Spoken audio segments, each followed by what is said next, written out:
नमस्कार साथियों। तो अभी आप देख सकते हो मैं बीपीएससी की वेबसाइट पे हूँ और कल रात 9 बजे तक लगभग 16 विषय का रिजल्ट जारी कर दिया गया है, जिसमें कि आप देख सकते हो कि बीपीएससी अपना ये जो है ऑर्डर को फॉलो कर रहा है। इसी वजह से रिजल्ट आने में ये दिक्कत आप कह सकते हो रहे। उम्मीद नहीं थी जो बीपीएससी के वेबसाइट पे इस तरह से काम करेगा और इतना धीरे-धीरे रिजल्ट अपलोड होगा। आप देख सकते हो कि हिंदी से ये शुरू हुआ था और अभी यहाँ पे ये फिलॉसफी तक आया, यानी अब पॉलिटिकल साइंस, होम साइंस और उसके बाद अब इसी तरह चलते रहिएगा तो फिर ये 26 पे कंप्यूटर साइंस है और बाकी उसके बाद हिस्ट्री, म्यूजिक, मगधी और भोजपुरी है। तो आज मुझे लगता है कि ऑफिस आवर में ही, यानी कि 9:30-10 बजे के बाद ही ये जब ऑफिस खुलेगा तो फिर से ये डाटा अपलोड होगा। तो मुझे जहाँ तक ये पता चल रहा है, जो उन्होंने बस 16 सब्जेक्ट का ही डाटा फीड किया था, इसलिए रात 9 बजे तक इतना ही डाटा अपलोड हुआ, यानी रिजल्ट अपलोड हुआ।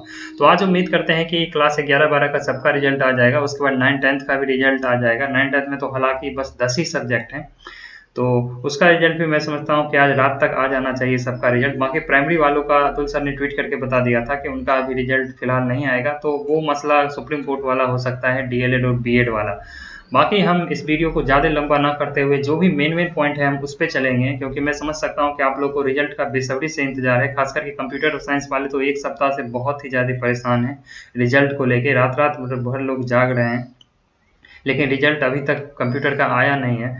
तो मैं समझ सकता हूँ कि इस वक्त मैंने भी कल सोचा शाम में मैं वीडियो बनाऊँ, बट मैं उस टाइम उतना मेंटली प्रिपेयर नहीं था जो उस टाइम मैं वीडियो बना पाता। लेकिन मैंने अभी सोचा शुरू से सुबह सुबह का टाइम है तो एक वीडियो इस पे बना दिया जाए। काफ़ी लोग को देख रहा हूँ मैं डिमोटिवेट भी हो रहे हैं अलग अलग सब्जेक्ट का कट ऑफ देख के। तो मैं यही कहूँगा, आप लोग को डिमोटिवेट नहीं होना है। आप लोग हिम्मत बनाए रखें जब तक रिजल्ट नहीं आ जाता है। बहुत सारे लोगों का कहना है कि फर्जी लोगों को अलग नहीं किया गया है, यानी छांटा नहीं गया है। तो मैं उनको बता दूं कि अभी ये बातें कहीं से भी क्लियर स्पष्ट नहीं है जो फर्जी लोग हटे हैं नहीं हटे। बाकी एक बात तो ये है, जो आपने अतुल सर का जो ट्वीट देखा होगा, जिसमें था जो जानबूझ के इस तरह के डॉक्यूमेंट डाले गए, या तो इस पूरी प्रक्रिया को बाधित करने का प्रयास था या जो भी था। तो इतना जानने के बाद मुझे नहीं लगता है कि वो चीज़ों को सामने में देखते हुए उसको फिर वो क्वालिफाई कर देंगे, ताकि शिक्षा विभाग पे बात आए जो आप ये सारे असफल अभ्यर्थी जिनका स्टेट का पता नहीं है, जो कि बाद में सर्टिफिकेट लिए हैं, उनको आपने कैसे क्वालिफाई कर दिया, ताकि आपने मेरा काम और बढ़ा दिया। अगर उन्होंने रिजल्ट में टाइम लिया तो उसका बस एक ही वजह था, जो सबको वो फिल्टर कर रहे थे। तो मुझे लगता है जहाँ तक एक हद तक चीज़ों को फिल्टर किया गया है तभी रिजल्ट आया है। बाकी बहुत सारे सब्जेक्ट है जिसमें कह रहे हैं लोग जो मेरा इतना नंबर है इतना नंबर है, सिलेक्शन नहीं हुआ, तो उनकी और भी वजह हो सकते हैं। या तो उनके कुछ डॉक्यूमेंट में प्रॉब्लम हो, या फिर स्टेट सर्टिफिकेट में प्रॉब्लम हो, या सर्टिफिकेट है हो ही नहीं, या फिर सर्टिफिकेट हो तो उनका शैक्षणिक योग्यता स्टेट के बाद का हो, या फिर वो अदर स्टेट से हो। कोई भी वजह हो सकता है। तो बिना जाने अभी सीधे आकर इस बात के कंक्लूजन पे पहुंच जाना कि फर्जी बाहर नहीं हुए, ये ठीक नहीं होगा। आप लोग रिजल्ट का वेट करें, रिजल्ट एक बार आ जाता है, रिजल्ट को पूरा देखें, उसके बाद ही कंक्लूजन पे पहुंचा जा सकेगा। और रिजल्ट निश्चित रूप से मैं समझता हूँ दोपहर से शाम तक कंप्यूटर साइंस का आ जाना है। तो बाकी आप देख सकते हो रिजल्ट के साथ ये जो पीडीएफ है, ये इसे लोड किया गया था, इसे आपने देख लिया होगा, लेकिन मैं आपको शॉर्ट में आपको मैं जल्दी इस वीडियो में आपको इन चीज़ों को समझा दे रहा हूँ। सबसे मोटी बात यहाँ पे यही है, जो आपने जितने भी जो भी डॉक्यूमेंट 4 5 या 6 जो भी डाले थे, और जो भी आपका डॉक्यूमेंट वेरिफिकेशन के टाइम वेरीफाई हुआ था, वो सारा डॉक्यूमेंट आपको फिर से लोड करना है बीपीएससी के वेबसाइट पे डैशबोर्ड में जाके। वहाँ पे डैशबोर्ड पे आपको नीचे में कल जैसा कि मैंने वीडियो में बताया था, वहाँ पे जाके लोड करना है। जहाँ पे आपको वहाँ पे वाटर मार्क दिखेगा रजिस्ट्रेशन सहित, यहाँ पे आपको लिखा हुआ है वाटर मार्क दिखेगा, वो वाला आपको लोड कर लेना है। और फिर उसका 2-2 3-3 आप सेट चाहे तो फोटोकॉपी करवा सकते हैं। बाकी आप देख सकते हो उन सफल अभ्यर्थियों को फिर से मौका दिया जा रहा है, यानी जिनका रिजल्ट हुआ है उनका। इसी को लेके भ्रांतियां फैलाई जा रही है, जो यानी कि फिर से शैक्षणिक पर आप जब ये अर्हता संबंधी प्रमाण पत्र लोड करने का देगा, ऐसे में तो फिर से फर्जी अपना वो फर्जी सर्टिफिकेट लगा देगा। तो फर्जी सर्टिफिकेट लोग लगा तो मैं समझता हूँ कैंडिडेट तब ना देगा जब उनका रिजल्ट फर्जी का आएगा, तभी तो वो अपना लगाएगा। अगर रिजल्ट ही जेन्युइन का आता है तो फिर वो, अगर मैं देख रहा हूँ कि जेन्युइन कैंडिडेट भी काफ़ी सारे हैं जो कि कमेंट बॉक्स में लिख रहे हैं, जो उनके स्टेट के सर्टिफिकेट की जगह इंटर का हो गया, इंटर के जगह स्टेट का हो गया। ये उनकी गलती नहीं है, क्योंकि हर किसी के पास लैपटॉप नहीं है। मैं समझ सकता हूँ कंप्यूटर साइंस में 90% के पास अपना अपना सिस्टम हो, लेकिन बाकी जितने भी सब्जेक्ट हैं उनके पास अपना सिस्टम नहीं है। वो लोग, आप कहिए तो ये साइबर कैफ़े में जाते हैं, 50-100 रुपये दे के अपना फॉर्म भरवाते हैं। वो भी बहुत कम ऐसे साइबर कैफ़े पे ये सुविधा होती है कि आप अपना फॉर्म खड़ा होकर देख सकते हो जो कैसे-कैसे फॉर्म डला रहा है। लेकिन बहुत जगह तो ऐसे होता है कि आप खड़े कहीं हो, आपका फॉर्म उधर डला रहा है, बस आपसे दूर से पूछ रहा है जो ये ठीक है वो ठीक है, बाकी वो अपने मन से वो सीधा टाइपिंग किए जा रहा है। तो वैसे में बहुत बार ऐसा होता है जो उसको तो अपना पैसा बनाना है, जो दिन में हम कितना फॉर्म मतलब जो जितना फॉर्म डालेंगे उतना मेरा पैसा बनेगा, तो वो जल्दी जल्दी में वो फॉर्म भरते हैं। तो उस बार इस चक्कर में काफ़ी बार ऐसा होता है जब 5-7 डॉक्यूमेंट डालने होते हैं तो डालने का स्टेट कार्ड डाल दिए, इंटर का इस तरह से होता है, क्योंकि इसमें एक ये ऑप्शन था जो फॉर्म ऑप्शन, ये आप जब भी सर्टिफिकेट डाल रहे थे तो वो व्यू का ऑप्शन वहाँ पे नहीं था जो आप सी कर सके जो सेम वही लोड हुआ है या नहीं हुआ, इस वजह से ये सारी दिक्कतें आई है। बाकी वही है जो आपको वाटर मार्क वाला सारा प्रमाण पत्र आपको लेके जाना है। काउंसलिंग आज से ही शुरू है और आज से मैं समझता हूँ कि जिनका भी रिजल्ट आ गया है तो उनका वैसे तो 9-10 का 18 तारीख से शुरू था, बट उन्होंने एक नोटिस निकाला है जो कि 20 से जो 11-12 का होने वाला था वो अब 18 तारीख से ही होगा। यानी अब आप कह सकते हो कि आज से जिनका रिजल्ट आ चुका है वो अपना काउंसलिंग के लिए जा सकते हैं, जो भी उनको जिला आवंटित हुआ है। तो यहाँ पे अगर आप वाटर मार्क वाले सर्टिफिकेट को नहीं ले जाते हैं तो आपको वहाँ पे स्वीकार नहीं होगा। तो इसलिए अगर आपके प्रमाण पत्र में अभी भी कोई त्रुटि है तो वो सब आप आज से बीपीएससी का वेबसाइट 18 से 30 तक खोल दिया गया है, उसको रिगार्डिंग भी उन्होंने एक लेटर जारी किया है। तो वहाँ पे जाके आपका त्रुटिपूर्ण जो है वो आप यहाँ पे मैं दिखाऊँ आपको, तो उसके लिए आपको राजपत्रित पदाधिकारी का एक अटेस्टेड करवाना होगा, साथ ही उनका नाम, पदनाम, पदस्थापन स्थान, संपर्क संख्या पोर्टल पर अंकित करना सुनिश्चित करेंगे। तो ये जो वेबसाइट है आपको ये 18 से 30 तक खुला रहेगा जहाँ पे आप कर सकते हो। तो जैसे ही आप उस पर लोड करोगे और फिर जब आपके डैशबोर्ड में वहाँ पे अपलोड वाला डॉक्यूमेंट होगा उसमें ऑटोमेटिक वो वाटर मार्क और वो सब लिख के आ जाएगा। तो ये सफल अभ्यर्थियों के लिए ये सुविधा है। तो बाकी यही सारी बातें हैं, आगे इसमें अगर आप बढ़ोगे तो वही सारी चीज़ें लिखी गई हैं जो आखिर कितना कितना परसेंटेज सबका यहाँ पे पासिंग मार्क्स परसेंटेज रखा गया है। आगे इस चीज़ में हम बढ़ें तो यहाँ पे लिखा गया है जो जिसमें सीट से यहाँ पे अध्यापकों की नियुक्ति संबंधित परीक्षा में आयोग से अपेक्षा की गई है कि संबंधित परीक्षा के अर्हतांक का निर्धारण इस प्रकार किया जाए कि यथासंभव कम से कम 75% रिक्ति भरा जा सके। यानी कि 75% रिक्ति का भरने का पूरा प्रयास रखा गया, अगर टोटल लोग उतना क्वालिफाई नहीं करते हैं उस केस में भी।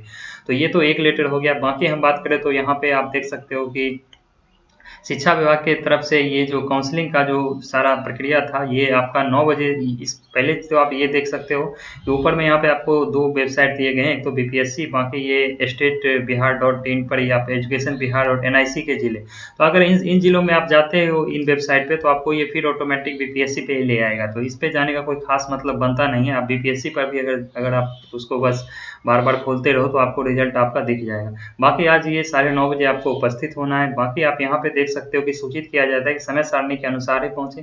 काउंसलिंग हेतु कोई हड़बड़ी ना करे, किसी प्रकार की आपाधापी ना करे। काउंसलिंग की तिथि का अनुशंसित अभ्यर्थियों की वरीयता से कोई संबंध नहीं है। उनकी वरीयता बिहार लोक सेवा आयोग की मेधा सूची के आधार पर सुनिश्चित है। यानी कोई हड़बड़ी नहीं करना है, कोई इसमें वरीयता नहीं है जो पहले जो आपको आगे आना है या फिर किस तरह से क्या है। वहाँ पे आप जाएंगे फिर से मुझे लगता है वो टोकन वाला सिस्टम ही हो सकता है जिस तरह से डीवी के टाइम हुआ था। तो कोई हड़बड़ी नहीं होना है। बाकी यहाँ पे आप लोग को घबराना नहीं है। जो लोग बिहार से बाहर के भी हैं उनके लिए, जो अभ्यर्थी उपस्थित नहीं हो पाएंगे उन्हें काउंसलिंग हेतु आगे भी मौका दिया जाएगा। अतः काउंसलिंग हेतु कृपया इंगित विषय के अनुसार अपने जिले पर उपस्थित हो ताकि भीड़ भाड़ ना हो। यहाँ पे आपको डेट बाय डेट दिया गया है। वैसे तो 9-10 का रिजल्ट आया नहीं है और पहले इन्होंने 9-10 का ही कर रखा था। मैं समझता हूँ कि इनका जो टाइपराइटर है ये गलती से ये उल्टा लिख दिया है और फिर उन्होंने यहाँ पे एक नोटिस जारी किया है जो वो नोटिस में आगे मैं दिखाऊंगा आपको। तो 11-12 का रिजल्ट पहले आया तो ये 11-12 वाला 18 डेट से ही रहना था और फिर उसके रिगार्डिंग एक लेटर आया भी है। तो यानी कुल मिला के आप अगर 18 तारीख में ये सब सब्जेक्ट जिनका यहाँ पे ये 15 सब्जेक्ट जो आपको दिख रहा है लगभग इनका रिजल्ट आ चुका है, तो आप लोग आज से जाके अपना डॉक्यूमेंट ये काउंसलिंग वहाँ पे जाके करवा सकते हैं। बाकी 19 तारीख से मैं समझता हूँ कंप्यूटर वालों का होगा, यानी आज 18 है तो कल आप कंप्यूटर वाले जा सकते हैं। ये जरूरी नहीं है कि आपको 19 को ही जाना है। आपको अगर दूर हैं तो 19 के बाद 20 को भी जाएं, 21 को भी जाएं, तो उसमें कोई वो वैसा दिक्कत नहीं है। आप किसी भी दिन जा सकते हैं, लेकिन कोशिश करें जो अगर आपका डॉक्यूमेंट या सब कुछ तैयार है तो आप यानी 19 तारीख को ही कल के डेट में अपने अपने जहाँ भी आपको जिला आवंटित हुआ है वहाँ आप पहुँचने की कोशिश करें, ताकि अगर कोई वहाँ डॉक्यूमेंट से रिलेटेड किसी तरह की कोई दिक्कत भी आपको अगर फेस करना पड़े तो आपके पास अच्छा खासा टाइम हो उन चीज़ों को ठीक करने का। बाकी आप यहाँ पे देख सकते हो वही सारी बातें हैं। यहाँ पे अभ्यर्थियों के लिए ये सारे जो 10 पॉइंट दिए गए हैं इसमें वो सारा डॉक्यूमेंट आपको वही ले जाना है जो आपने डॉक्यूमेंट बीपीएससी का डीवी के टाइम ले गए थे, बस बट इस बार आपको सारा डॉक्यूमेंट जो है वो जो फोटोकॉपी आप ले जाइएगा वो आपको बीपीएससी से ही लोड करना है, जिसमें हर डॉक्यूमेंट पे आपका वाटर मार्क परिलक्षित होना चाहिए और उसके एक एक स्व अभिप्रमाणित छाया प्रति होने चाहिए, यानी सेल्फ अटेस्टेड होना आपका चाहिए। तो यहाँ पे एक एक लिखा हुआ है, लेकिन आप कोशिश करिए 2-3 आप रखने की, ताकि किसी भी तरह की कोई अगर मान लीजिए सेल्फ अटेस्टेड करने में या कुछ भी करने में अगर दिक्कत आए तो आप दूसरा उसका यूज कर सकते हो। ये नहीं कि एक लिखा हुआ है तो एक ही ले जाना है। बाकी आप यहाँ पे अगर आप देखें तो आपका सारा वही सारा चीज़ है जो कि आप मैंने आपको बताया। बाकी यहाँ पे आपको पिछली बार 2 फोटोग्राफ आप ले गए थे, इस बार 3 फोटोग्राफ आपको ले जाना है। बाकी आपका ये आरक्षण वाला जन्म तिथि में बहुत लोग कंफ्यूज होते हैं। जन्म तिथि वाला वही सर्टिफिकेट होता है जो आपका 10th का सर्टिफिकेट होता है, क्योंकि 10th के सर्टिफिकेट पे जो आपका डेट ऑफ बर्थ होता है वही आपका जन्म प्रमाण पत्र कहिए या जन्म तिथि का सर्टिफिकेट होता है। बाकी यहाँ पे काउंसलिंग हेतु 9, 10 और 11, 12 के सफल अभ्यर्थी ओरिएंटेशन लगभग 2 सप्ताह हेतु तैयारी करके आए, यानी कि जो भी 9 से 12 है उनको 2 सप्ताह के लिए तैयार होके रहना है। जो अगर वो पहले अगर अपना काउंसलिंग करा लेते हैं तो भी, अगर नहीं करा पाते हैं तो भी उनको 2 सप्ताह के अंदर वो इस चीज़ के लिए रेडी रहेंगे। जो वो फ्री, ये नहीं कि उन्हें अपना वो कहीं जॉब कर रहे हैं तो फिर वो उधर अपना वो खिसक लिए, इस तरह से आपको नहीं करना है। बाकी यहाँ पे आप देख सकते हो 9 नंबर पे एक बहुत ही इंपॉर्टेंट पॉइंट है, अनुशंसित अभ्यर्थी अपने आधार से लिंक्ड मोबाइल नंबर के साथ ही उपस्थित होंगे, क्योंकि बहुत सारे कैंडिडेट ऐसे हैं जिनका आधार जो लिंक है वो शुरू में उन्होंने आधार लगभग 10 से, जब आधार 2012 के 11-12 के करीब में जब आया था तो उस टाइम लोगों के पास, अगर आप स्कूल में होंगे, कॉलेज में होंगे, तो हो सकता है कि आपने आधार जो कार्ड बनवाया होगा उस पर आपके पापा का मोबाइल नंबर दिया हो या मम्मी का मोबाइल नंबर दिया हो। तो कोशिश करें कि अब आधार वैसे मोबाइल नंबर बदलने का टाइम अभी फ़िलहाल अगर चाहो तो आप बदल सकते हो, उतना टाइम है, लेकिन क्योंकि ये बहुत कुछ मिनटों में हो जाता है, लेकिन फिर वो ओरिजिनल बन के आने में टाइम लगता है। लेकिन इससे अच्छा है कि आप कोशिश करें कि जो भी आपका मोबाइल नंबर लिंक्ड है उस मोबाइल नंबर, अगर आपके फादर का है तो आप उस मोबाइल नंबर को भी सेंटर पे लेके ही जाएं, ताकि आपको वहाँ पे एक ओटीपी आएगा, उस ओटीपी से आपका वो वेरिफिकेशन होगा। बाकी आप यहाँ पे देख सकते हो पंचायती राज नगर निकाय एवं नियुक्ति शिक्षक हेतु आयोग द्वारा अनुशंसित अभ्यर्थी औपबंधिक नियुक्ति पश्चात एक पक्ष के अंदर नियोजन इकाई से अनापत्ति प्रमाण पत्र एवं ये सारी बातें वही लिखी हुई है। बाकी यहाँ पे जिला शिक्षा पदाधिकारी हेतु अनुदेश किया गया है, तो यही सारी बातें इनके अरेंजमेंट को लेके हैं, जो कि आप 10 दिनों से देख रहे हो, अलग अलग जिलों का आ रहा है। उसमें यहाँ पे एक बात बस 7 नंबर पॉइंट में पढ़ने वाली है, अनुशंसित अभ्यर्थियों द्वारा समर्पित उन्हीं प्रमाण पत्रों का सत्यापन करेंगे जो बिहार बीपीएससी के वेबसाइट पर अपलोड एवं वाटरमार्क हो, यानी वही सारा आपको सत्यापित करना है। बाकी यहाँ पे फिर से ये जो था, जो काउंसलिंग का 18 से किया जाना है, 18 से लगातार चलती रहेगी जब तक आपके जिले के सभी अभ्यर्थियों की काउंसलिंग पूरी ना हो जाए। यहाँ पे यही है, लगातार चलती रहेगी। बाकी यहाँ पे कुछ बातें और नोट करने वाली है, यहाँ पे आप देख सकते हो। यहाँ पे जिसमें अभ्यर्थियों को यह पता रहेगा कि यहाँ पे है जो प्रेस विज्ञप्ति में एक अनुलग्नक भी दिया जाएगा, जिसमें अभ्यर्थी को यह पता रहेगा कि उनको आपके जिले में किस केंद्र पर उपस्थित होना है। इस हेतु जो अभ्यर्थी काउंसलिंग हेतु आते हैं उन्हें एक पत्र दिया जाएगा जिसका प्रारूप भी संलग्न है, और बाद में यह अभ्यर्थी अपने जिला के शिक्षण संस्थानों विद्यालयों में ओरिएंटेशन हेतु भेजे जाएंगे। यानी कि आप वहाँ पे काउंसलिंग हेतु जब जाओगे तो वहाँ पे आपको पत्र जो दिया जाएगा उसमें आपके जिले के शिक्षण प्रस्थान, यानी कि आपका जो स्कूल होगा वो आपका, उसके लिए आपको भेज दिया जाएगा। बाकी आप यहाँ पे देख सकते हो, आप अगला पॉइंट यहाँ पे जो कि मैंने यहाँ पे कर रखा है, साथ ही इस स्थिति को देखते हुए 18 से 31 अक्टूबर तक विभाग के किसी भी पदाधिकारी कर्मी को किसी भी प्रकार की विधि व्यवस्था अन्य प्रकार की ड्यूटी में नहीं लगाया जाए, ये साफ साफ कह दिया गया। 18 से अगले आदेश तक शिक्षा विभाग के हर स्तरीय की पदाधिकारियों कर्मियों की छुट्टी रद्द करने की भी कृपा करें, ताकि बीपीएससी की काउंसलिंग सुचारू रूप से हो सके। यही सारी बात यहाँ पे कही गई है। बाकी मैंने ये आपको बता दिया, ये आपको डॉक्यूमेंट लोड करने वाला भी मैंने आपको बता दिया। बाकी आप देख सकते हो ये जो शिक्षा विभाग का वही सारा लेटर है, जो कि इसमें यहाँ पे आपको एक बात और एक्स्ट्रा लिखी गई है। एक तो 18 से 24 यहाँ पे तक है जो किया जाना है, बट यहाँ पे ये 31 तक किया जाना है।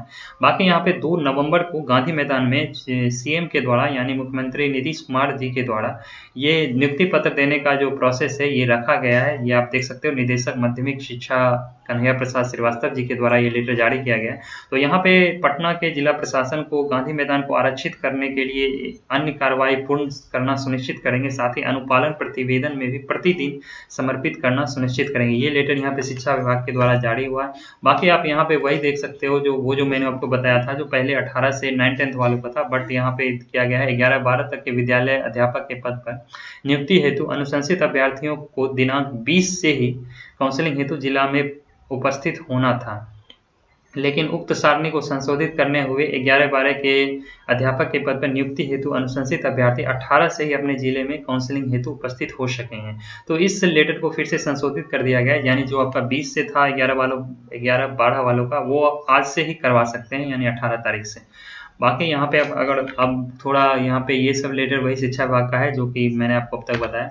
बाकी यहाँ पे आप हिंदुस्तान का बस अगर आप पेपर का ऊपर का अगर न्यूज़ देख लो तो यहाँ पे अगर मैं आपको बताऊँ तो हिंदुस्तान ने बस वही लिखा है जो सब्जेक्ट का रिजल्ट आज नहीं आया है उसका आज आ जाएगा। बाकी चयनित अभ्यर्थियों को काउंसलिंग आज से, माध्यमिक शिक्षा भर्ती का रिजल्ट भी आज, यानी 9-10 वालों की बात की जाए यहाँ पे आप देख सकते हो 25.38% अभ्यर्थी ही चयनित हो पाए। सीट के मुकाबले 16 विषयों का रिजल्ट आया है, बाकियों का आ जाएगा। यहाँ पे आप देख सकते हो 16 विषयों में 6061 अभ्यर्थियों का अब तक चयन हुआ है। बाकी किस सब्जेक्ट में कितने चयन हुए हैं ये आप यहाँ पे डाटा देख सकते हो, जिसमें सबसे ज़्यादा आप देख सकते हो अंग्रेजी में, और वैसे सबसे ज़्यादा यहाँ पे ये रिक्तियाँ जो हैं, और बाकी उसके कंपैरिजन में यहाँ पे अगर उत्तीर्ण देखोगे अंग्रेजी में 2323 लोग यहाँ पे सबसे ज़्यादा यहाँ पे क्वालिफाई हुए हैं।